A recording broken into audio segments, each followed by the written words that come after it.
বন্ধুরা, আমি এখন মাখা করব তেঁতুল। তেঁতুলের কথা বললেই জিভায় জল আসে। কি দারুণ খাইতে। নিয়েছি পাতিলেবুর পাতা, তারপরে কাঁচা লঙ্কা, লবণ নিয়েছি, একটু চিনি। চিনি নিয়েছি কেন জানো? গুড় তো ঘরে নাই, চিনি দিয়ে মাখা করব। দেখি কেমন টেস্ট লাগে চিনি দিয়ে আজকে। বন্ধুরা, তোমরা যদি তেঁতুল মাখা খাইতে চাও তাড়াতাড়ি আমাদের বাড়িতে চলে এসো, ঝটপট চলে আসবা কিন্তু।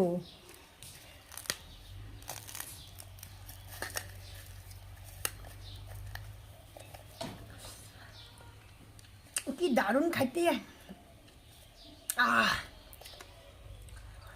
কি রুমা, খাবি তেঁতুল মাখা? চলে আয়।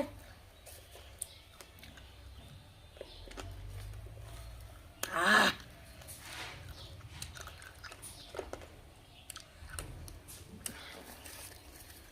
ভালো করে মাখি যাই।